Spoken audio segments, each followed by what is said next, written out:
வணக்கம். காலத்தின் குரல் நிகழ்ச்சிக்கு உங்களை அன்போடு வரவேற்கிறோம்.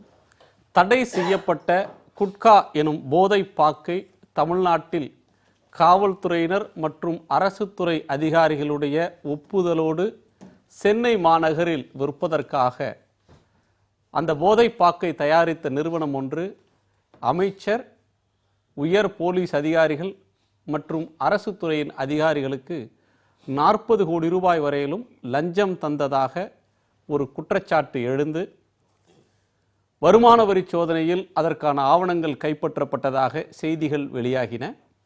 இதன் அடிப்படையில் உரிய நடவடிக்கை எடுக்குமாறு வருமான வரித்துறை தமிழக அரசின் தலைமைச் செயலாளருக்கு கடந்த ஆண்டு ஆகஸ்ட் மாதம் 11ஆம் தேதி கடிதம் எழுதியது. ஆனால் அமைச்சர் மீதோ உரிய IPS அதிகாரிகள் மீதோ நடவடிக்கை எடுக்கவில்லை என்ற புகார் இன்றைக்கு சட்டமன்றத்தில் எதிரொலித்திருக்கிறது. விவாதத்திற்கு அனுமதி மறுக்கப்பட்ட நிலையில் அமைச்சர் பதவி விலக வேண்டும், உரிய அதிகாரிகள் மீது நடவடிக்கை எடுக்க வேண்டும் என்று எதிர்க்கட்சியான திமுக வலியுறுத்தியிருக்கிறது.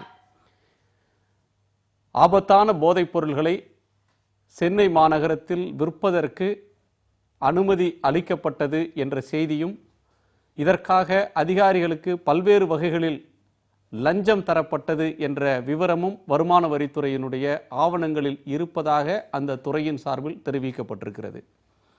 இது எப்படிப்பட்ட ஒரு சீரழிவை காட்டுகிறது என்கிற கேள்வி எழுகிறது.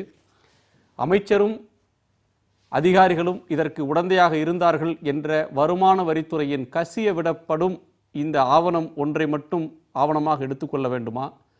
இதில் தமிழக அரசு எந்த நடவடிக்கையும் எடுக்காமல் இருக்கிறது, வருமான வரித்துறையின் கடிதத்துக்கு பதில் கடிதம் கூட இல்லை என்கிற குற்றச்சாட்டை அவ்வளவு எளிதாக புறக்கணிக்க வேண்டுமா? விவாதிக்கலாம். நம்மோடு அஇஅதிமுக அம்மா பிரிவின் திரு கோவை செல்வராஜ் அவர்கள், திமுகவின் திரு தமிழன் பிரசன்னா அவர்கள், ஓய்வு பெற்ற காவல்துறை அதிகாரி கருணாநிதி அவர்கள், வழக்கறிஞர் திரு புகழேந்தி அவர்கள். வணக்கம்.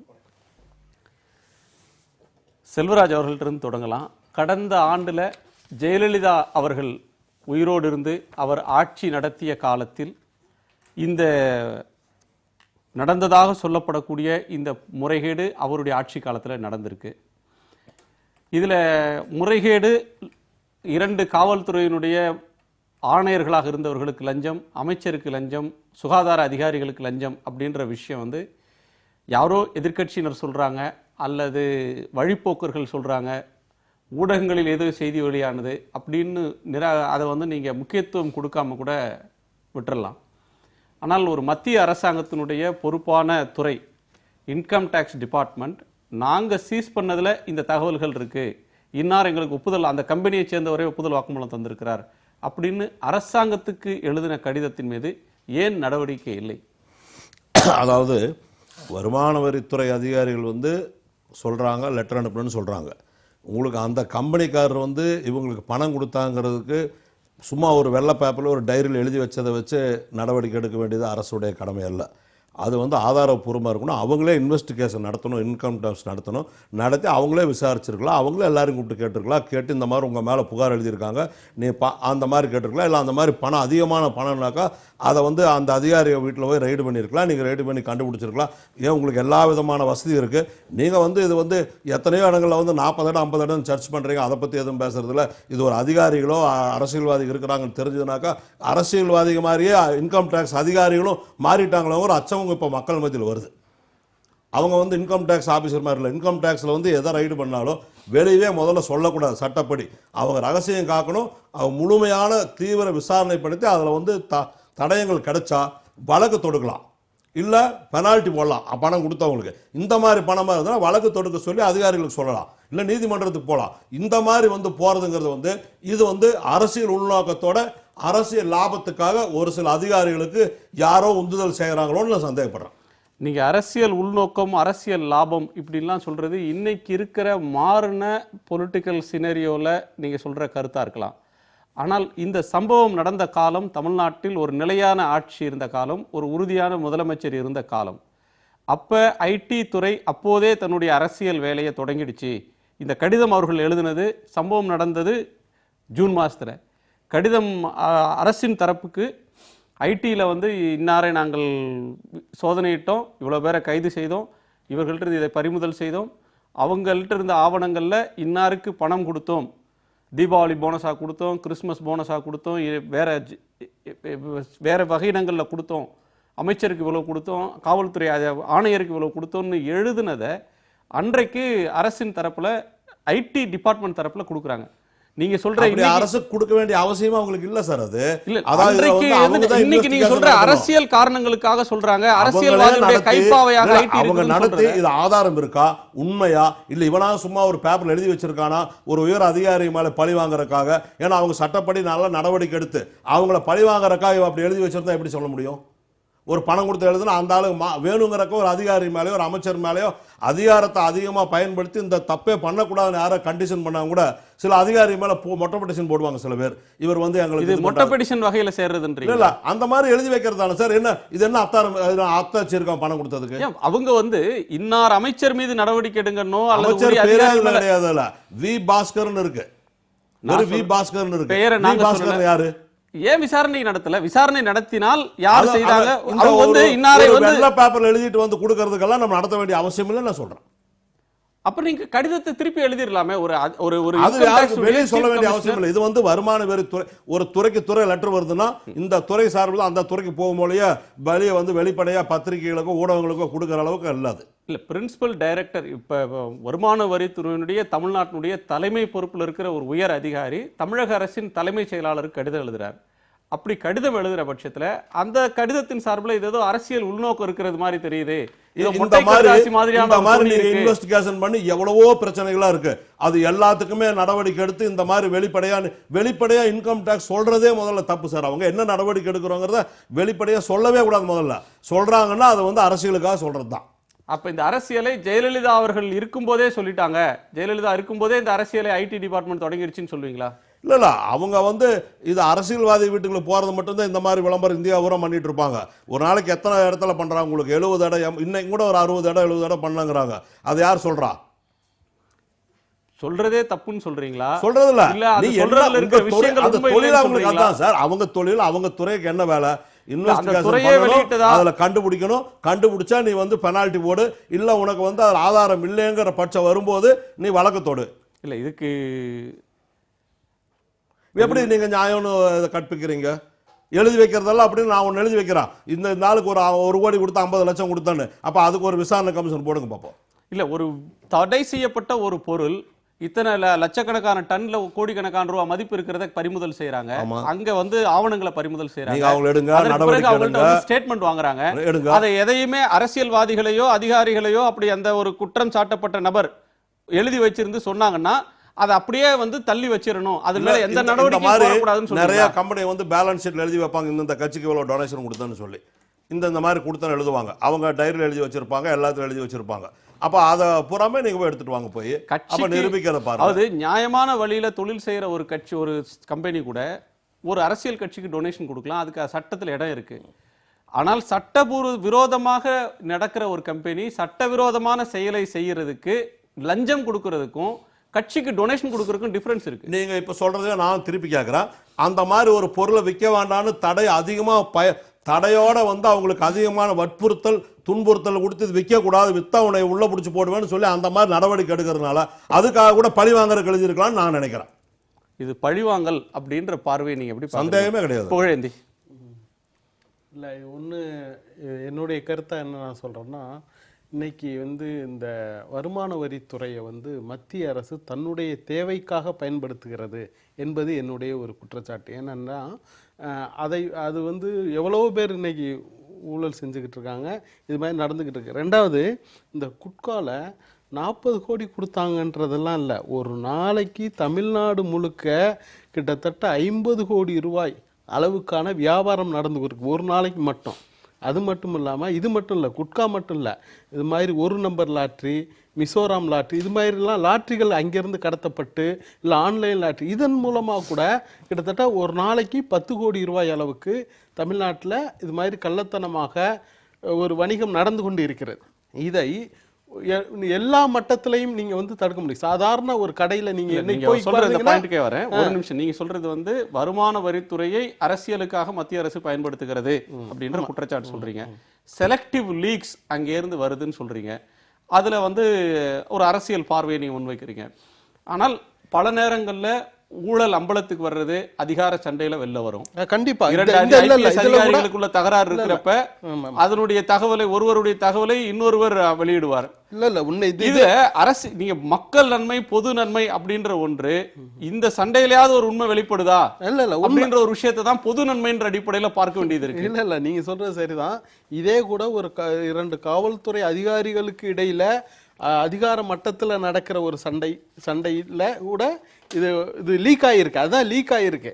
ஆனா இது வந்து அரசு வந்து மத்திய அரசு இது மாதிரி பயன்படுத்தி இருந்தா கூட இப்ப லீக் காலகட்டம் வந்து ஆகஸ்டுக்கு முன்பு ஜெயலலிதா உயிரோடு இருந்த காலத்தில் அவர் ஆட்சி காலத்துல இந்த தவறு நடந்ததாக இல்ல அதுதான் நான் சொல்றேன். அப்ப வந்த கடிதம் இப்ப லீக் ஆனதுக்கு காரணம் இது வந்து காவல்துறைக்குள்ள நடக்கிற ஒரு மோதல்ல இது வெளிப்படுது. சில அதிகாரிகள் வந்து ப்ரமோஷன்ல வரக்கூடாதுன்றதுக்காக வெளிவருது. ஆனா நான் சொல்றது என்னன்னா, இந்த வணிகம் என்பது கிட்டத்தட்ட தமிழ்நாட்டுல 2013 தடை செஞ்சுட்டாங்க. இந்தியா ஒரு பொது பார்வையாளரா ஒரு வழக்கறிஞரா அது அந்த தவறு நடந்திருந்து இந்த குற்றச்சாட்டுல சொல்லப்படுவது உண்மையாக இருந்து அந்த உண்மை எந்த வழிவகையிலாவது ஒரு அதிகார சண்டையில வரட்டும் அல்லது அரசியல் காரணங்களுக்காக வரட்டும் எந்த வகையிலாவது வெளிவந்தா ஒரு பொது ஊழியர் கண்டிப்பா இதை வரவேற்கிறோம். இதன் மீது உரிய நடவடிக்கை எடுக்கணும். தமிழக அரசு உரிய நடவடிக்கை எடுக்கணும். திரு செல்வராஜ் அவர்கள் சொல்றது மாதிரி இதை நிராகரிச்சிடணும். மொட்டை கடிதம் இது வந்து யாரோ ஒருவர் எதற்கோ எழுதி வச்சா அதுக்கு எப்படி நாங்க விசாரணை நடத்த முடியும்? இல்ல அது அப்படி சொல்ல முடியாது. கண்டிப்பாக ஒரு புகார் வந்திருந்தா நீங்க மொட்டை கடிதம்னு விட்டுற முடியாது. அந்த புகாரின் மீது நடவடிக்கை எடுக்கணும். இதுல மத்திய வருமான வரித்துறை அதிகாரிகளே இந்த புகார் அளிச்சிருக்கும் போது கண்டிப்பாக தமிழக அரசு அதுல நடவடிக்கை எடுத்திருக்கணும். ஆக நடவடிக்கை எடுக்காமல் இருப்பது வந்து குற்றம் சாட்டப்பட்டவர்களை காப்பாற்றுவதற்கான வேலையில தான் அரசு இறங்கி இருக்கு. அது ஒண்ணு. நான் என்ன சொல்றேன்னா, இது ஒட்டுமொத்தமா தொடர்ச்சியா நடந்து கொண்டே இருக்கிறது. எல்லா பகுதிகளிலுமே தமிழகம் முழுக்க இது நடந்துகிட்டு இருக்கு. இது குட்காவும் சரி இல்ல லாட்டரியும் சரி தொடர்ச்சியா நடந்துகிட்டு இருக்கு. தமிழக அரசு இதுல உடனடியா தலையிடணும். ஆனா இவங்க தலையிடவே மாட்டாங்க. கண்டிப்பா. ஏன்னு கேட்டீங்கன்னா, இன்னைக்கு அவர்களுக்கு வருமானமே இது மாதிரி சட்டவிரோத வணிகங்கள்ல தான் வருமானமே வருது. நீங்க சொல்ல போனீங்கன்னா, குட்கா ஃபேக்டரி முன்னாடிலாம் யூபி இல்ல மத்திய பிரதேசத்துல இருந்து தான் கடத்தப்பட்டு இங்க வந்துகிட்டு இருந்துச்சு. இப்போதைக்கு தமிழ்நாட்டுக்குள்ளேயே பல ஃபேக்டரிகள் ரன் ஆகிக்கிட்டு இருக்கு. திருவள்ளூர்ல முன்னாள் ஆளுநருடைய உறவினரே ஒரு ஃபேக்டரி வச்சு நடத்துறதா தகவல். ஆகவே வந்து அதை வந்து காவல்துறையோ அதிகாரிகளோ கண்டுகொள்வதில்லை. ஏன்னா அதுல கை வச்சோம்னா பிரச்சனை வரும்ட்டு. அப்ப அந்த அளவுல தான் இன்னைக்கு தமிழகம் முழுக்க நடந்துகிட்டு இருக்கு. பல்வேறு அதிகாரிகளுக்கு எல்லா மட்டத்திலையுமே இது வந்து 40 கோடின்றது நான் குறைவுன்னு நான் சொல்றேன். சரி, ஒரு நாளைக்கு 50 கோடி ரூபாய் வணிகம் போகுது. பல்வேறு மட்டங்கள்ல இது போய்கிட்டு இருக்கு. யாரோ செய்கிறார்கள், யாரோ கண்டுகொள்ளாமல் இருக்கிறார்கள் அப்படின்றது இதை தடுக்க வேண்டிய மிக உயர்ந்த அதிகாரத்தில் இருக்கிற கமிஷனர் ஆஃப் போலீஸ் அவருக்கே நான் கொடுத்தேன்னு ஒருத்தர் கடிதம் எழுதி வைக்கிறது. அதை விட மோசமானது அது சுகாதாரத்துறை அமைச்சரே வாங்கி இருக்காருன்றது அதை விட மோசமானது. ஏன்னா அவர் தான் இதுக்கு பொறுப்பு. இல்ல, அவர் பேர் விஜயபாஸ்கர். இதுல சொல்லப்பட்டிருக்கிறது வி பாஸ்கர் அப்படின்ற ஒரு கருத்தை திரு செல்வராஜ் சொல்றாரு. அது விசாரணைகளை தான் வரும். திரு பிரசன்னா, உங்க பார்வை இதுல என்ன? என்னுடைய பார்வை என்பதற்கு முன்னால் இந்த செய்தியினுடைய பின்புலத்தை நான் கொஞ்சம் ஏறக்குறைய ஒரு 15 மாதங்கள் எனக்கு நினைவு சரியா இருக்குமே. ஆனால் நக்கீரன் நாளிதழில் ஒரு கவர் ஸ்டோரி எழுதினாங்க. இதுதான் கவர் ஸ்டோரியே. அன்றைக்கு இருந்த ஜார்ஜ் ராஜேந்திரன், அன்றைக்கு இருந்த தலைமைச் செயலாளர், யாரெல்லாம் பணம் எங்கே வாங்குகிறார்கள் என்று கவர் ஸ்டோரி போட்டார்கள். அப்படி பணம் வாங்கவில்லை என்றால் இந்நேரம் 12 மாதங்களுக்கு முன்னால் 13 மாதங்களுக்கு முன்னால் வந்த பத்திரிகையின் மீது வழக்கு தொடுத்திருக்க வேண்டும். ஒரு நேரடி குற்றச்சாட்டு. ஏதோ காகிதத்தில் எழுதி வச்சாங்க, அதெல்லாம் செல்லுபடி ஆகாது அப்படின்னு மரியாதைக்குரிய தோழர் செல்வராஜ் அவர்கள் சொன்னார். நான் 2 விஷயங்களை இங்க மக்கள்கிட்ட காட்ட விரும்புறேன். இது வந்து காகிதம், என் கையில இருக்கிறது வெறும் காகிதம். ஆர்கே நகர் தேர்தலில் முதலமைச்சர் உட்பட 5 அமைச்சர்கள் தலைமையில் 89 கோடி ரூபாய் யார் யார் பணம் கொடுத்தார்கள் என்பது இது ஒரு வெற்று காகிதம். இந்த காகிதத்தை சொன்ன போது இது அமைச்சர் விஜயபாஸ்கர் வீட்டிலிருந்து எடுக்கப்பட்ட பேலன்ஸ் ஷீட்ல வரவு செலவு கணக்கு. 5 கோடியே 3 லட்சம் ரூபாய்க்கான வரவு செலவு கணக்கு. எந்தெந்த அமைச்சர் எவ்வளவு தொகுதிக்கு எந்தெந்த வார்டுக்கு பணம் பிரிச்சாங்க. இதை வந்து என்ன சொன்னாங்கன்னா, இது ஒரு காகிதம், இதை வச்சு அப்படி நடவடிக்கை எடுக்கிறதுன்னு. ஆனால் அந்த காகிதத்தின் மீது விசாரணை செய்து என் கையில இருப்பது கொஞ்சம் ஜூம் பண்ணி கூட காட்டுங்க. இது தேர்தல் ஆணையத்தினுடைய அறிக்கை. இந்த தேர்தல் ஆணையத்தினுடைய அறிக்கை 29 பக்க அறிக்கையில் 17வது பக்கத்துல ரொம்ப தெளிவா சொல்றாங்க என்ன அப்படின்னா, இந்த ரிப்போர்ட் டேட்டட் சோ அண்ட் சோன்னு சொல்லி இதை வந்து தேர்தல் ஆணையம் கணக்கில் எடுத்துக்கொண்டது. அதனால தேர்தல் ஆணையம் வந்து இல்ல ஒரு நிமிஷம், இங்க பிரச்சனையே காகிதம் அல்ல. ஐடி ஒரு சீசர் ஒரு இடத்துல ரைடு பண்ணுது, அவங்கள்ட்ட சில கடிதங்கள் கிடைக்கிறது, சில காகிதங்கள் கிடைக்கின்றன. அதை வந்து ஆவணமாக தேர்தல் ஆணையம் ஏற்றுக்கொண்டு தேர்தல் ஆணையம் தேர்தலை ரத்து செய்தது. அந்த இடம் தேர்தல் ஆணையம் இதை காக்னிசன்ஸ் எடுத்துக்கிச்சுன்னு சொல்ல வரீங்க. காக்னிசபிள் இல்ல, ஒரு நிமிஷம். அந்த இடத்துல மிக முக்கியமாக income tax authorities have also informed that several complaints were received recently indicating that Dr. C. Vijayabhaskar is the main person. இது தேர்தல் ஆணையத்தோட அறிக்கை, ஏன் பேப்பர் கிடையாது. ஒரு மக்கள் நல்வாழ்வுத்துறை அமைச்சர் 89 கோடி ரூபாய் அளவுக்கான பணப்புழக்கத்தை செய்திருக்கிறார் என்று தேர்தல் ஆணையம் தன்னுடைய அறிக்கையில் சொல்லி இருக்கிறது என்றால், இன்றைக்கும் அவர் அமைச்சர், முதலமைச்சர் என்ன நடவடிக்கை எடுத்தார், ஆளுநர் என்ன நடவடிக்கை எடுத்தார், தேர்தல் ஆணையம் என்ன நடவடிக்கை எடுத்தது? அவங்க வந்து ஒரு டீடைல்டு ஆர்டர் போடுறாங்க. அதுக்கு பிறகு அவங்க என்ன செய்யறாங்க? தேர்தல் ஆணையம் தமிழக தேர்தல் ஆணையருக்கு இது குறித்து எஃப்ஐஆர் பதிவு பண்ணுங்கங்கறாங்க. இங்கே பதிவு பண்ண வேண்டிய நடவடிக்கை எடுக்க வேண்டியது யார்? அந்த குறித்து இன்னும் டீடைல்டா தேர்தல் ஆணையம் குறிப்பான நபர்கள் மீது வழக்கு தொடருங்க அப்படின்னு சொல்லல. ஒரு நிமிஷம், இந்த டீடைல் ரிப்போர்ட்டே போதும். யார் யார் மீது வழக்கு தொடரணும் இந்த ஷீட் என்னன்னு சொல்லுது. இதற்கு மேலும் நாங்கள் சொல்ல வேண்டிய அவசியம், it is a annexary document for that FIR. அந்த டாக்குமெண்ட் வருது இல்லையா, அதோட அனெக்சரி தான் இது.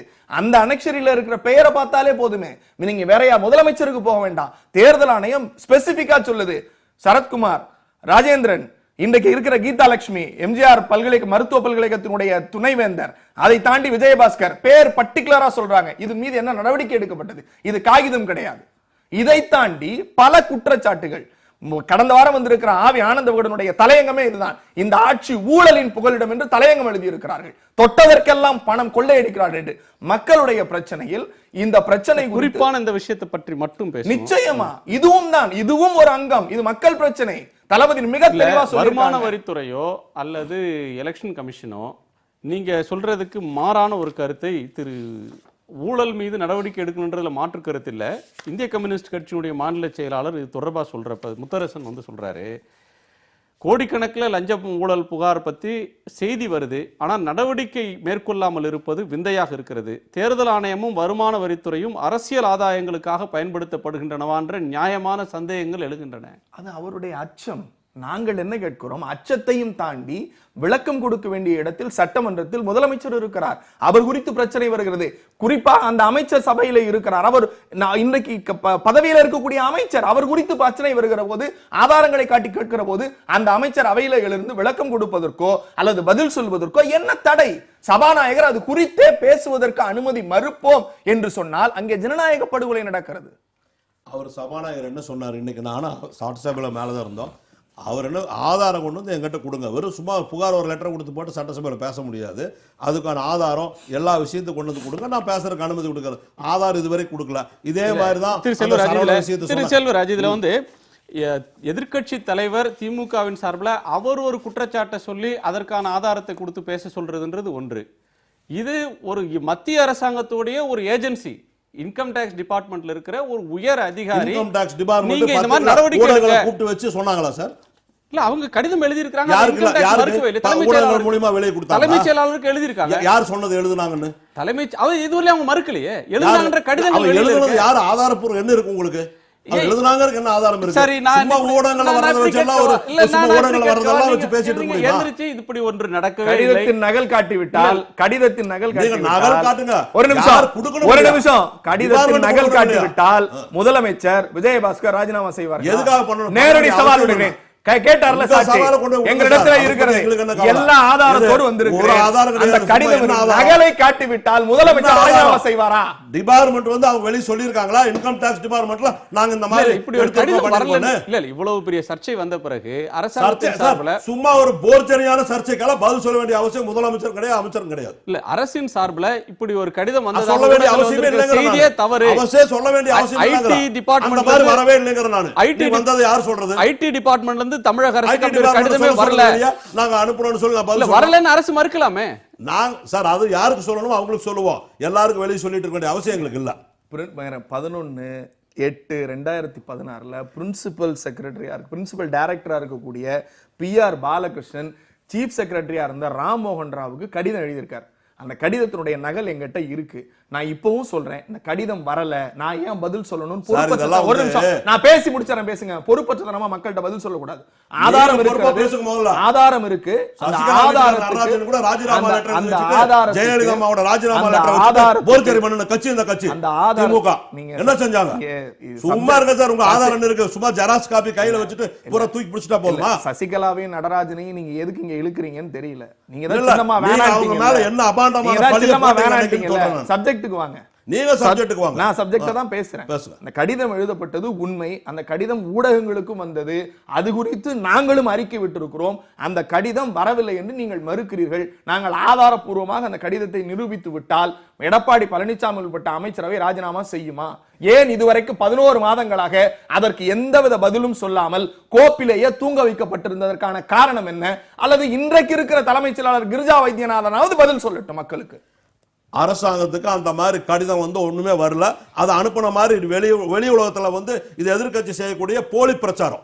இல்ல இந்து மாதிரியான ஒரு சார் யாரு நிரூபிங்க பாப்போம். நீங்க சொல்லுங்க, அந்த டிபார்ட்மெண்ட் சொல்லட்டும், யார் வேணா சொல்லிட்டு போலாம். நான் கூட சொல்றேன் இந்த மாதிரி அந்த வழக்கு இருக்கு இந்த வழக்கு இருக்கு, அது மாதிரி எல்லாரும் சொல்லிட்டு போலாம். நாங்க ரொம்ப தெளிவா என்னோட வார்த்தையை வைக்கிறேன், நான் நிரூபிக்கிறதுக்கு தயார், என்கிட்ட காப்பி இருக்கு. நீங்க யார் சார் நிரூபிக்கிறீங்க? நீதிமன்றம் சொல்லணும், இல்லைன்னா இந்த டிபார்ட்மெண்ட் சொல்லணும். சும்மா 19 போறவங்க எல்லாம் சொல்லிட்டு நிரூபிக்க முடியும்? என்ன நிரூபிக்க போறீங்க நீங்க? நான் சொல்றேன், நீங்களே தயாரிச்ச லெட்டர்னு சொல்றேன் நான். அது நீங்க எப்படி நிரூபிப்பீங்க சொல்லுங்க.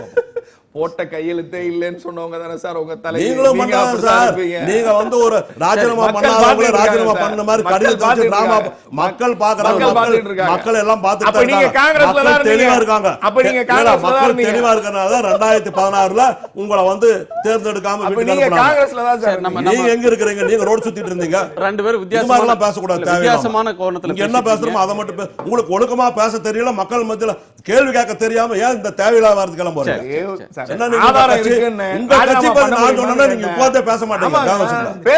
தனிநபர் இதுக்குள்ள போன ஒரு நிமிஷம். என்ன பண்ணிட்டு இருக்காங்க இவங்க? ஊழல் பண்ணாத கட்சியா? ஜூலை 15 வரப்போகுது தீர்ப்பு, அப்ப பேசிக்குவோம். தீர்ப்பு வந்ததுக்கு அப்புறம் பேசுவோம்.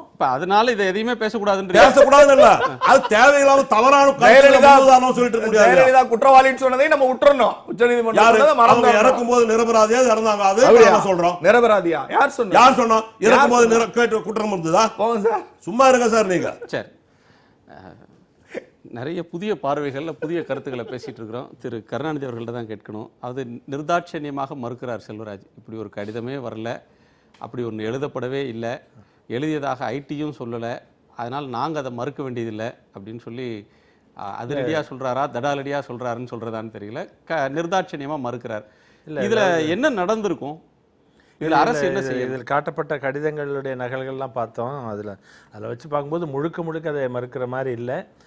நிச்சயமாக வந்து ஒரு காவல்துறையில் பணியாற்றுங்கிற முறையில் நான் சொல்கிறேன், ரொம்ப வேதனைக்குரிய விஷயமாக தான் இருக்குது, அதிர்ச்சி தரக்கூடியதாகவும் இருக்குது. நல்ல மனதுள்ள இந்த துறையில் பணியாற்றியவர்கள், நேர்மையாக பணியாற்றியவர்கள், இப்போது இந்த குற்றம் சுமத்தப்பட்டிருக்கின்ற அதிகாரிகள் கூட உண்மையிலேயே நல்ல நேர்மையான அதிகாரிகள். அவர்களுக்கு நான் பணியாற்றியிருக்கிறேன்.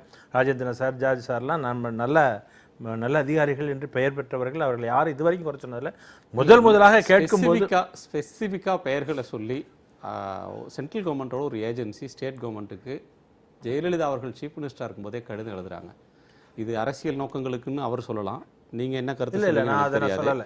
ஸ்பெசிஃபிக்கா இந்த அதிகாரிகள் மீது குற்றம்னு வருகிற போது அதுல அரசு என்ன செய்யும்? இது மாதிரி இதுக்கு முன்னாடி நடந்திருக்கா? நான் ஒரு அரசு அதிகாரியாக இருந்துவிட்டு அவர் சொன்னது மாதிரி நான் அப்படி பேச முடியாது. ஏன்னா வந்து இப்போ இன்கம் டேக்ஸ் ஆஃபீஸர் ரைட் பண்ணி ஒரு பர்டிகுலர்ஸ் வருதுன்னா அதை அவங்க பிளாக் பண்ண முடியாது. That information should be passed on to the department concern. அதை தான் அவங்க செஞ்சுருக்காங்க. விஜிலன்ஸுக்கு அனுப்பிச்சாகணும். அவங்க வந்து பொறுப்பு இல்லாமல் இது அவங்க எழுதி வச்ச ரொட்டீன் கோர்ஸ் ஆஃப் பிஸ்னஸ் இல்லை, பராமரிக்கப்பட்ட டாக்குமெண்ட் அது இட்ஸ் இன்வேல் டாக்குமெண்ட்னு சொல்ல முடியாது. அதாவது ப்ரிப்பேர் பண்ண டாக்குமெண்ட் இல்லை அது வந்து ரொட்டீனாக அவங்க வந்து இந்த மாதிரி ஒன்று நடக்கும்னே தெரியாமல் எழுதிக்கிட்டு இருந்தது. அது வந்து அவங்க கையில் கிடச்சிருக்கும் போது இது வந்து என்னன்னு சொல்லி அதை வந்து அவங்களே எடுக்க முடியாது. ஏன்னா பணம் அவங்களுக்கு வந்து உண்மையிலே இன்கம் டேக்ஸ் தான் பார்ப்பாங்களே தவிர இந்த மாதிரி விஷயங்களை அவங்க ப்ரூவ் பண்ணுறதுக்கு அவங்களுக்கு பவர்ஸ் கிடையாது. அதனால தான் அவங்க விஜிலன்ஸுக்கு அனுப்பிச்சிருக்கிறாங்க. விஜிலன்ஸ் என்ன பண்ணணும்? என்கொயரி பண்ணணும். நான் உண்மையிலேயே என்ன சொல்கிறேன், இந்த அதிகாரிகள்லாம் ஒரு விசாரணை பண்ணி அவர்கள்லாம் நல்லவர்களாக வர வேண்டும் என்பது மனதார விரும்புகிறேன். ஏன்னா தமிழ்நாட்டில் உள்ள அத்தனை பேர் நல்ல அதிகாரிகள். தனிப்பட்ட முறையில் நீங்கள் அவர்கள் மேலே வச்சிருக்கிற மதிப்புக்கோ அன்புக்கோ இது விவாதம் இல்லை. ஒரு ஸ்பெசிபிக்கான அலிகேஷன். பொதுவா நான் தனிப்பட்ட அதிகாரி சொல்ல, எனக்கு தான் தெரிஞ்ச தனிப்பட்ட நாள் மதிப்பு அவர் அனுபவம் சொல்றேன். வச்சுக்கிறதுல யாருக்கு எந்த பொதுவாகவே காவல்துறையில இவ்வளவு பெரிய அதிகாரிகள் மேல இவ்வளவு இப்படி பெரிய வந்திருக்கா? ஒரு வந்ததில்ல. கமிஷனர் ஆஃப் போலீஸ் மேல வந்ததே இல்ல. ஐடி டிபார்ட்மெண்ட்ல ரெய்டு பண்ணோம், இந்த ஆவணம் கிடைச்சது, நான் வந்து நீங்க நடவடிக்கை எடுங்கன்னு அரசுக்கு சொன்ன வரலாறு இதுவரை சம்பவம் கிடையாது. வந்து இதுக்கு முன்னாடி நடந்திருக்கு. இது வரைக்கும் கிடையாது. இதான் ஃபர்ஸ்ட் கேள்விப்படுறேன். அதனால தான் சொல்றேன், நான் உட்பட, நான் ஒரு 10,000 ஒருத்தன். நான் நிறைய பேர் காவல்துறையில பணியாற்றுபவர்கள் அதிர்ச்சி அடைஞ்சிருக்காங்க. பொதுமக்கள் நல்ல ஒரு பியூரோக்ராட்ஸ், நல்ல இவங்கெல்லாம் உயர் அதிகாரிகள்லாம் அதிர்ச்சி அடைஞ்சு போயிருக்கிறாங்க. இந்த மாதிரி ஒரு உயர் அதிகாரிகள் மேல இந்த மாதிரி வந்திருக்கிறது. இது உண்மையாக இல்லாமல் இருக்க வேண்டும் என்பதுதான் எங்களுடைய விருப்பம். விசாரிக்கணும். ஏன்னா இப்ப அவர் வந்து இப்பதான் இது என்ன நடக்காத காரியங்களா? நீங்க ரொம்ப அதிர்ச்சி அடைறீங்களே. நிறைய இது மாதிரிலாம் நிச்சயமாக நடக்கலங்க. இது மாதிரி இவ்வளவு உயர் அதிகாரிகள் இந்த மாதிரி ஒரு சாதாரண விஷயத்துல போய் இந்த விஷயத்துல போதைப் பொருள் எல்லாம் போய் மாமூல் வாங்குறதுங்கிறதுலாம் இதுவரைக்கும் நடக்கலங்க. நீங்க என்ன வேணாலும் எங்க போய் பாருங்க. இது அந்த இடத்துல வந்து, அதாவது இந்த சினிமா வசனத்தை சொல்ற மாதிரி வீரபாண்டியன் கட்டபொம்மன் ஒரே இதுதாங்கிற மாதிரி நல்ல அதிகாரிகள் இருந்த இடத்துல இந்த மாதிரி ஒரு புகார் வந்திருக்கிறது. எத்தனை பேர் அதிகாரி? 1 2 ஒரு கிட்டத்தட்ட 30 அதிகாரிகள் மீது சொல்றாங்க. இந்த மாதிரி எல்லாம் இவ்வளவு இது கிடையாது. வரும் புகார்கள் வரும். மோசமான அதிகாரிகள் இருக்கிறார்கள், திறமையில்லாத அதிகாரிகள் எங்க டிபார்ட்மெண்ட் காவல்துறையில் இருக்காங்க. அங்கொன்று இங்கொன்றுமாக இருப்பார்கள். இப்படி ஒட்டுமொத்தமாக ஒரே இடத்தில் இருந்தார்கள் என்பது இதுதான் முதல் முறையாக வந்திருக்கிறது. இது உண்மையாக புகாருக்கு ஆளாயிருக்கு அப்படின்றது உங்களுக்கு பெரிய அதிர்ச்சியா இருக்கு. அந்த அதிர்ச்சியை பத்தி ஒரு இடைவேளைக்கு பிறகு நம்ம விவாதிக்கலாம். ஒரு சிறிய இடைவேளைக்கு பிறகு காலத்தின் குரல் தொடரும். Chennai race bank exam coaching institute வழங்கும் காலத்தின் குரல் ஒரு சிறிய இடைவேளைக்கு பிறகு. Chennai race bank exam coaching institute வழங்கும் காலத்தின் குரல் தொடர்கிறது. நம்ம நாட்டில் சுடுகாட்டு கூரையிலையும் ஊழல் நடந்திருக்கு, சவப்பெட்டி வாங்கினதுலேயும் ஊழல் நடந்திருக்கு. ஆனால் கருணாநிதி சார் வந்து ஒரு காவல்துறை அதிகாரியாக இருந்து ஓய்வு பெற்றதுனால சில அவர் மதிக்கிற சில அதிகாரிகளுடைய பெயர்கள். நான் காவல்துறை சொன்னேன், நீங்க சொன்ன மாதிரி அரசியல்வாதிகளை பத்தி நான் பேசவே இல்லை. எங்கள் காவல்துறையில அப்படி நிச்சயமாக எந்த அளவுக்கு இதுதான் ஃபர்ஸ்ட். எந்த அதிகாரிகள் மேலேயும் இந்த மாதிரி, அதுவும் வந்து போதைப் பொருள் இப்போ அவங்களுக்கு ஃபைனான்சியல் பவர் இருக்கு. அதில் ஏதாவது ஒரு சில அதிகாரிகள் பண்ணியிருப்பாங்க, அவங்க மேலே என்கொயரிலாம் நடந்திருக்கு. எல்லா உயர் அதிகாரிகளுக்கும் ஃபைனான்சியல் பவர்ஸ் இருக்கு. சில இதுக்கலாம் அதில் பண்ணிட்டாங்கன்னு சில அதிகாரிகள் மேலே எல்லாம் வந்திருக்கு. சில அதிகாரிகள் மேலே, அது கூட சில அதிகாரிகள் மேலே இந்த மாதிரி ஒரு போதைப் பொருளில் மாமூல் மாதிரி வாங்கினாங்கன்னு கீழ் லெவலில் வரும். ரொம்ப கீழ்மட்ட லெவல்ல கள்ளச்சாராயம் காய்ச்சறவங்கள்ட்ட ஒரு எஸ்ஐ லெவல்ல வாங்குவாங்க. ஆனா இது வந்து ஒரு கம்பெனி பெரிய லெவல்ல நடந்து ஒரு சிலர் தான், அதுவும் ஒரு சிலர் தான். அதாவது முந்தியெல்லாம் வந்து நேர்மையற்ற அதிகாரிகள் அங்கொன்று இங்கொன்றுமாக இருப்பார்கள். இப்போ நேர்மையான அதிகாரிகள் அங்கொன்று இங்கொன்றுமா இருக்கிற மாதிரி வந்துகிட்டு இருக்கு. நிச்சயமாக வந்துகிட்டு இருக்கு. அது மிகவும் வருத்தப்பட வேண்டிய விஷயம் தான். அதில் ஒன்றும் சந்தேகம் கிடையாது. இவங்க என்ன நினைக்கிறாங்கன்னா, அரசியல்வாதிகள் இவ்வளவு பேர் அப்படியெல்லாம் வாங்கும்போது நம்ம வாங்கினா என்னங்கிற நிலைக்கு வந்துட்டாங்களோன்னு என்ன தோணுது. நீங்களும் இந்த குற்றச்சாட்டை உண்மைன்னு ஏத்துக்கிட்டீங்க போல் இருக்கு. ஐயோ அப்படி இல்ல, இதை விசாரித்து முடிக்க வரைக்கும் நம்ம உண்மையை ஏற்றுக்கொள்ள முடியாது. இதெல்லாம் குற்றம் சுமத்தப்பட்டிருக்கு. இதுக்கு நிறைய இன்வெஸ்டிகேஷன் தேவைப்படுது. இது உண்மையாகவே செய்ததா இல்ல கிரியேட் பண்ணப்பட்ட ரெக்கார்டாங்கிறத ப்ரூவ் பண்ணணும். சரி, இது கருணாநிதி அவர்கள் அதிர்ச்சி அடைகிறாரு. ஆனா சமூகத்துல இருந்துகிட்டு இருக்கிறது தான் இது வந்து வேலிய பயிரை மேய்கிறது வந்து புதுசு இல்லை, இதுல வந்து அம்பலமாகி இருக்கு அப்படி பார்க்கணுமா? இன்னொன்று, இது மட்டுமே, இது வந்து ராஜினாமா வைக்க வருகிறார்கள். முதலமைச்சர், அமைச்சர் இவங்களுடைய ராஜினாமாவெல்லாம் கேட்குறாங்க. இந்த எழுதி வைத்த டைரி குறிப்பு, ஐடிக்கு அவங்க கொடுத்த வாக்குமூலம், இது மட்டுமே போதுமானது அப்படின்னு பார்க்க முடியுமா? இன்னொன்று, இதோட மணி ட்ரையல் அதை பற்றிலாம் விசாரிக்க வேண்டாமா? அல்லது இவர் செல்வராஜ் அவர்கள் சொல்றது மாதிரி இந்த மொத்தத்தையும் நிராகரிக்கிறோம் அப்படின்ற ஒரு ஸ்டாண்டை தமிழக அரசு எடுக்க முடியுமா? சட்டப்படி அது சாத்தியமாகுமா? இல்லை, இதுக்கு முன்னால் பார்த்தீங்கன்னா சேகர் ரெட்டி டைரியும் இதே மாதிரி தான் வந்துச்சு. ஆனால் அதோட விசாரணையும் அதுக்கு மேலே போகலை. சேகர் ரெட்டியோட முடிஞ்சு போச்சு. ஒரு சில பேரை மட்டும் கைது பண்ணாங்க, விட்டாங்க. இப்போ இந்த விசாரணையும் வந்து ஒரு கட்டத்தோட ஒரு 2-3 நாளில் இதுவும் மறைஞ்சு போயிடும். ஆனால் இதை பொறுத்தளவில் ஒன்று ஐடி கொடுத்த அந்த கடிதத்தின் அடிப்படையில் அரசியல் தெளிவு இருந்த நாளில் தமிழ்நாட்டில் இப்போ வந்து முதலமைச்சர்கள் மாறி இருக்கக்கூடிய ஒரு ஸ்திரமற்ற நிலை வந்து இப்போ வந்து ஒரு அரசு வந்து இருக்கக்கூடிய சூழல்லாம் இல்லாமல் ஜெயலலிதா அவர்கள் ஆரோக்கியமாக இருந்து முழு அதிகாரத்தோடு ஆட்சி செலுத்தின போது உங்கள் கமிஷனர் மேலே இப்படி ஒரு புகார் இருக்குது, உங்கள் கேபினெட்டில் இருக்கிற அமைச்சர் மேலே இப்படி ஒரு புகார் வந்திருக்கு, இன்னார் கொடுத்துருக்குறாங்க, இவ்வளோ பேர் பணம் வாங்கியிருக்கிறாங்க, இந்த பட்டியலை பாருங்கள், நடவடிக்கை எடுங்கன்னு தமிழக அரசின் தலைமைச் செயலாளருக்கு ஐடியுடைய சீனியர் ஆஃபீஸர் எழுதுறாரு. இது வந்து இன்னைக்கு செலக்டிவ் லீக்காக இருக்கலாம், டைமிங் நாளைக்கு டிஜிபி யாருன்னு முடிவு பண்ணுற நேரத்தில் வர்றதில் அதனுடைய கால பொருத்தத்தை கேள்வி கேட்கலாம், இதெல்லாம் வேற.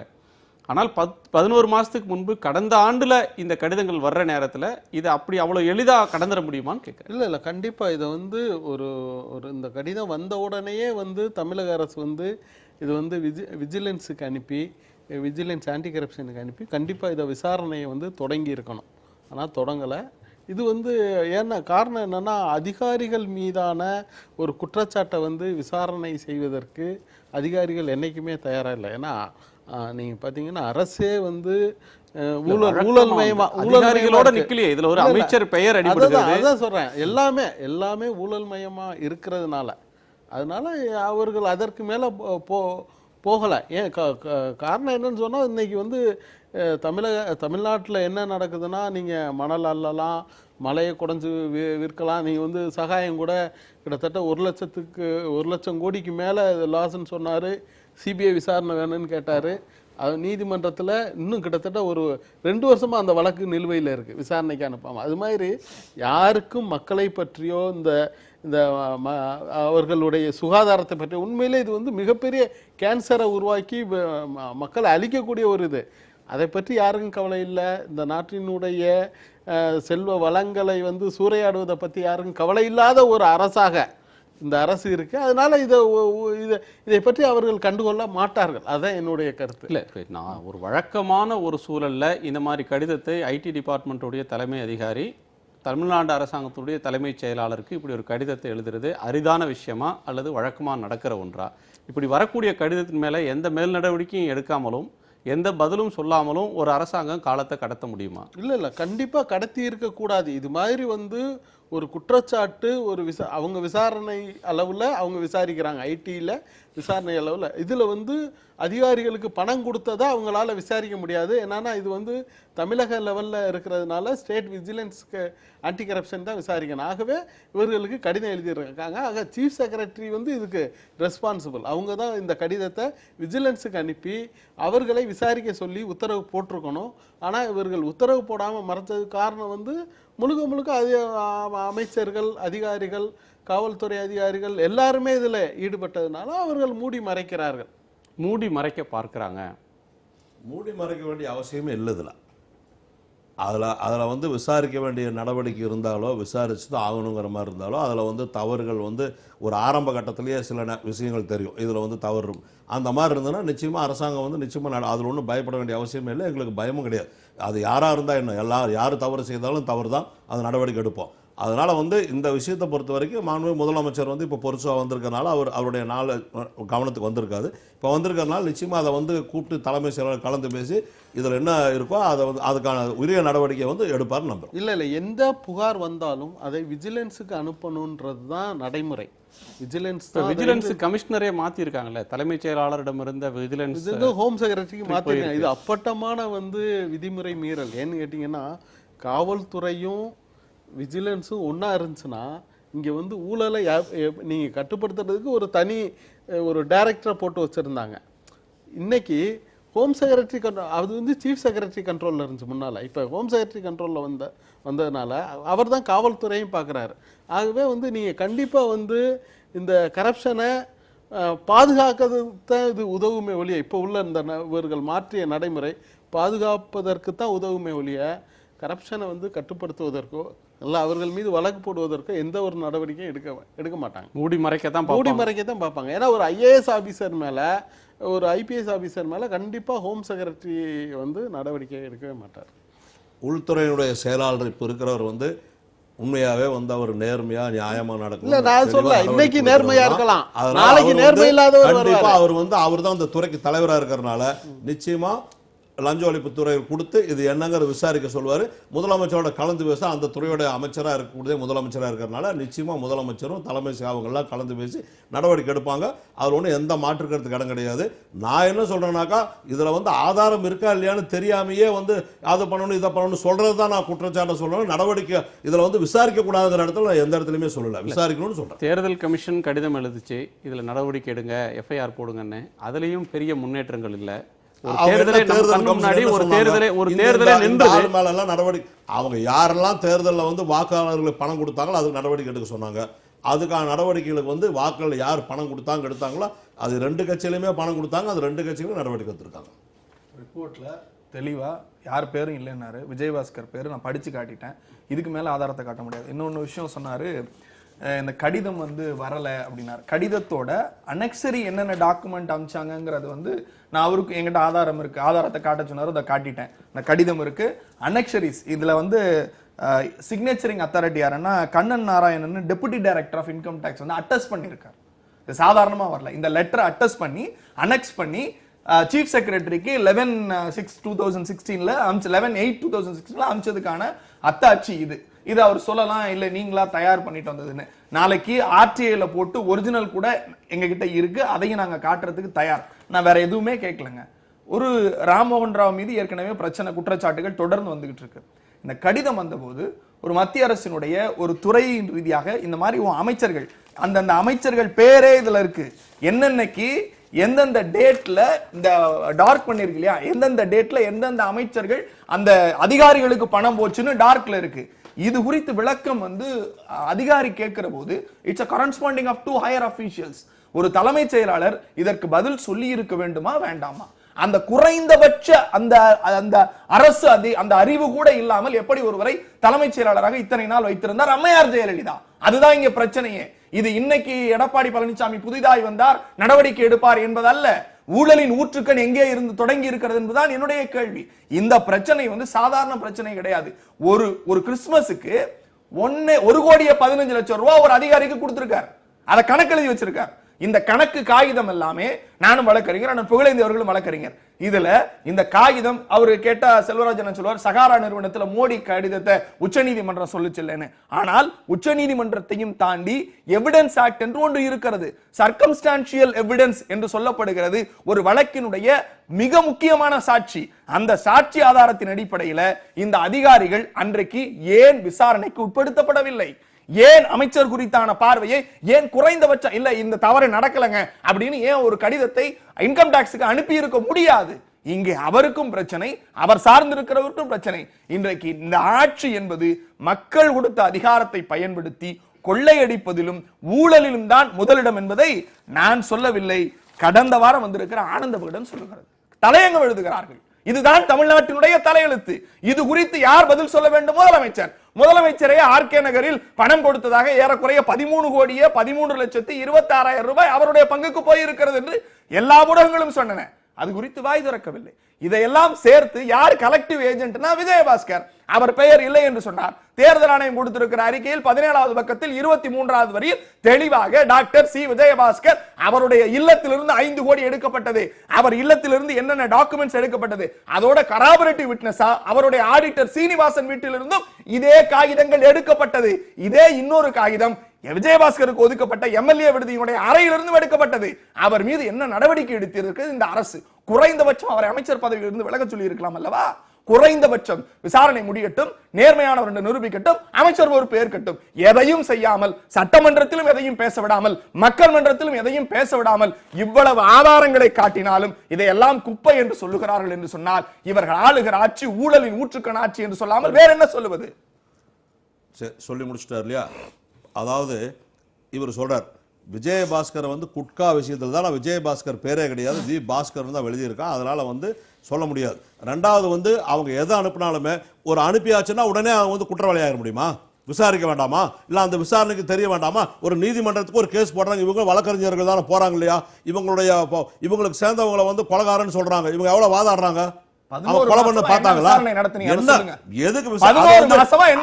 அரசாங்கத்தினுடைய துறை சார்ந்த விசாரணை இதை வந்து வெளிப்படையா வந்து வெளியே எல்லாருக்கும் வந்து உட்கார வச்சு மைக் கொடுத்து பேச வேண்டிய அவசியம் இல்லை.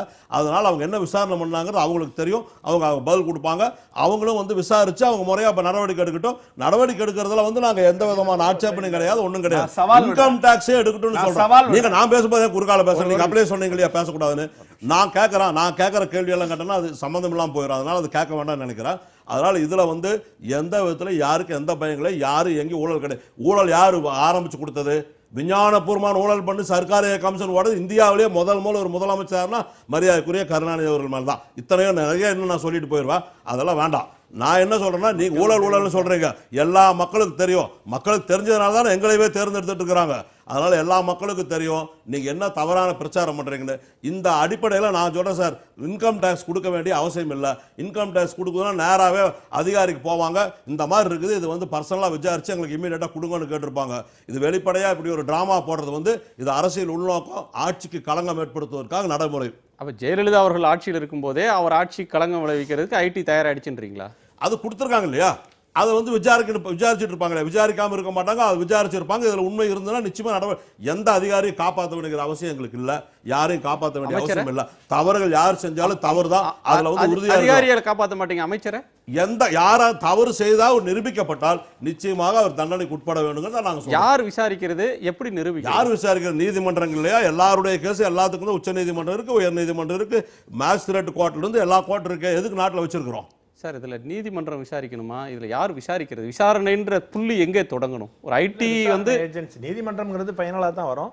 முதல்ல விசாரணை. இப்போ வந்து அவங்க இன்கம் டேக்ஸ் வந்து விஜிலன்ஸ் ஆன்டி கரப்ஷன் தான் அனுப்பிச்சிருக்காங்க. விஜிலன்ஸ் ஆன்டி கரப்ஷன் தான் இன்வெஸ்டிகேட்டிங் ஏஜென்சி. இந்த ஊழல்ங்கிறத கரப்ஷனை பொறுத்த வரைக்கும் அவங்க தான் இதை விசாரித்து கோர்ட்டு கொண்டு போகணும். அதை அவங்க செஞ்சுருக்கணும். அவங்களுக்கு இது உயர் அதிகாரிகளின் போது சில ஃபார்மாலிட்டிஸ் இருக்குது. ஆர்டர்ஸ் வாங்கணும், அமைச்சர் மேலேயோ அல்லது ஐபிஎஸ் அதிகாரி மேலேயோ இருக்குன்னு சொன்னால் சென்ட்ரல் கவர்மெண்ட் அவங்கள்ட்ட பர்மிஷன் வாங்கணும். அதெல்லாம் இருக்குது. அது வந்து லீகலாக டீல் பண்ண.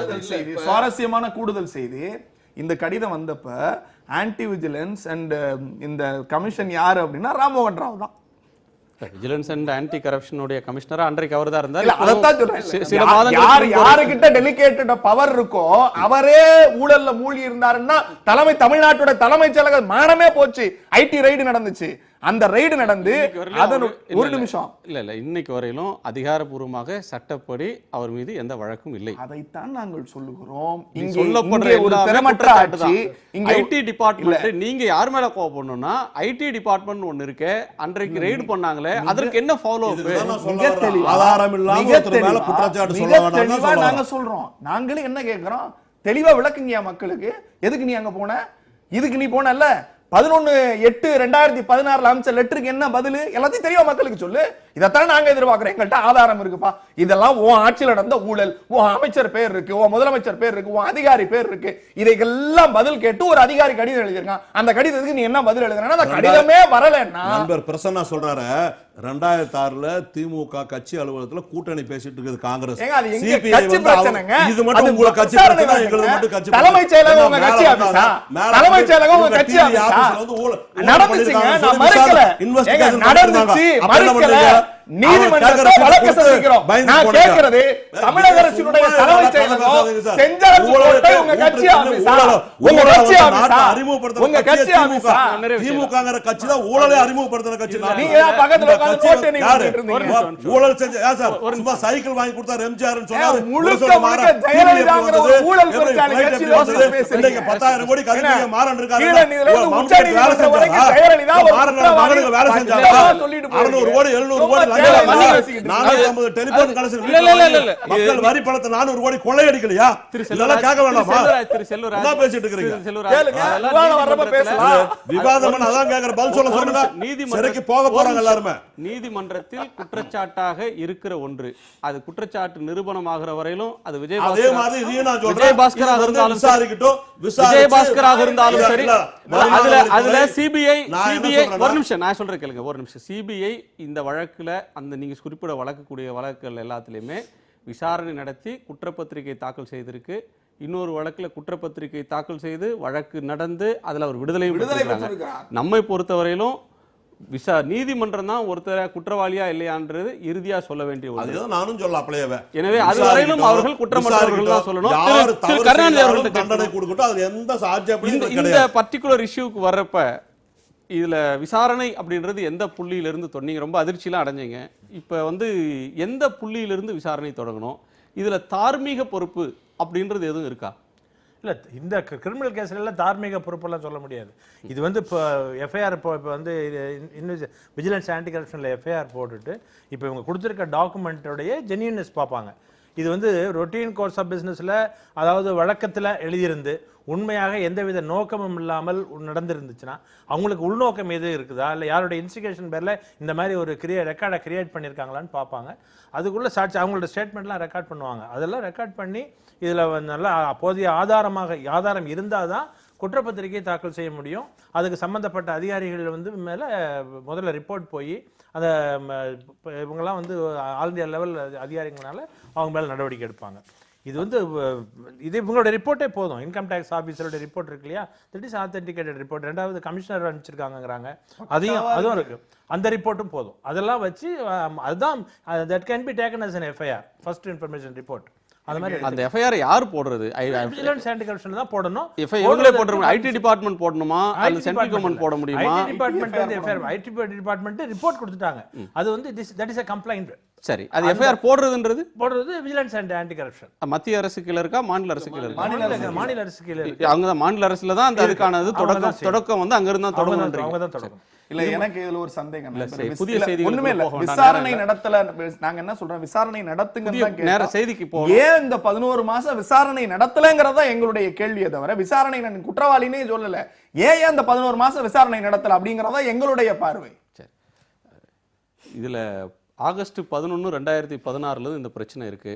ஆனா இன்னைக்கு திடீர்னு இந்த பிரச்சனை நேற்றைக்கு தண்ணியிலிருந்து திடீர்னு தலையை எட்டி பார்க்குறது மாதிரி திடீர்னு வருது. அதுக்கான கால பொருத்தம் என்ன, திடீர்னு இந்த கடிதங்கள்லாம் ஏன் வருது அப்படின்லாம் உங்களை மாதிரி இருக்கிறவங்க நிறைய யூகங்களையும் சந்தேகங்களையும் எழுப்பலாம். நான் அதற்குள்ளே போல பொதுவாக இது மாதிரியான குற்றச்சாட்டுகள் பரபரப்புகள் வருகிற போது திடீர்னு வெடிக்கும், 2 நாள் பேசுவாங்க, 3ஆவது நாள் அதை கடந்துட்டு இன்னொரு விஷயத்துக்கு போயிடும். இந்த விஷயத்துக்குன்னு இது லாஜிக்கல் எண்டு என்ன? இது எப்படி முடியும்? இது வந்து முடியுமா? இது வந்து முடியாது, தொடர்ந்துக்கிட்டு தான் இருக்கும். ஏன்னு கேட்டிங்கன்னா, ஒரு அதிகாரி வந்து நடவடிக்கை எடுக்கலை, அப்போ வந்து விஜிலன்ஸுக்கு அவங்க போயிருக்கணும், போகலை. அதனால வந்து இப்போ தொடர்ச்சியாக இன்னொரு பிரச்சனை வரும்போது ஆட்டோமேட்டிக்காக இதை மறந்துட்டு வேறு பிரச்சனையில் போயிடுவாங்க. இதை பொறுத்தளவில் இது காவல்துறை உயரதிகாரிகளை பழிவாங்குவதற்காக இன்னொரு டீம் லீக் பண்ணியிருக்கு. அதுதான் இப்போ வந்தது காரணம். யார் எதற்காக லீக் ஆனாலும் அந்த கசிய விட போடக்கூடிய செய்தியிலிருந்து ஏதேனும் உண்மை இருந்ததுன்னா அந்த உண்மையா இருக்கிற பட்சத்துல அதுக்குரிய நடவடிக்கை வேணும்னு மக்கள் எதிர்பார்க்கிறதுன்றது ஜனநாயகத்துல அவசியம். கண்டிப்பா நிறைய நேரங்கள்ல பெரிய ஊழல்களே பெரிய புலனாய்வு செஞ்சு வர்றதில்லை. கண்டிப்பா அதிகார போட்டியிலும் அதிக மற்ற சிக்கல்களிலும் கசிய விடப்படுறதா தான் இருக்கு. அதுக்கு அவங்கவுங்களுக்கு நோக்கம் இருக்கலாம், பட் அதனால ஒரு பொது நன்மை இருக்கா அப்படின்றத பார்க்கல. கண்டிப்பா இதுல உள்ள அவர்கள் வந்து கண்டிப்பாக சட்ட ரீதியாக அவர்கள் விசாரணைக்கு உட்படுத்தப்பட வேண்டும். விசாரணைக்கு உட்படுத்தப்பட வேண்டும். சுருக்கமா ஆகஸ்ட் 16ஆம் தேதி நீங்க இந்த கடிதம் அனுப்பினாங்கன்னு சொல்றீங்க. செப்டம்பர் மாதம் 5ஆம் தேதி உடல்நிலை சரியில்லாம மாண்புமிகு முதலமைச்சர் வந்து மருத்துவமனைக்கு போனதுனால அவங்க அதை விசாரிக்கிறக்கோ அது நடவடிக்கை எடுத்துருக்கோ முடியாது. சீஃப் செக்ரட்டரி தான் வந்து அந்த பொறுப்பில் இருந்தார். அதுக்கப்புறம் ஒரு தற்காலிக முதலமைச்சராக மரியாதைக்குரிய பன்னீர்செல்வம் வந்தார். அந்த நேரத்தில் அவர் என்ன செஞ்சாருன்னு எங்களுக்கு தெரியாது. இப்போ இந்த நடவடிக்கை எடுக்கிறதுக்கு இப்போ கேட்டிருக்கனால நிச்சயமாக அரசு வந்து பரிசீலனை நடவடிக்கை எடுக்கும். திமுக மாதிரி நாங்கள் எதையுமே மூடி மறைக்க மாட்டோம், மக்களுக்காக தான் செயல்படுவோம். இதில் என்ன பிரச்சனை வந்தாலும் யாரையும் காப்பாற்ற மாட்டோம். யாரையும் காப்பாத்துறதா இல்ல, யார் தவறு செய்தாலும் யாரா இருந்தாலும் தண்டனை அனுபவிச்சுதான் தீரணும்னு சொல்றோம். நன்றி. நால்வருக்கும் நன்றி. மீண்டும் சந்திப்போம். இது காலத்தின் குரல், திக்கட்டும் பரவட்டும்.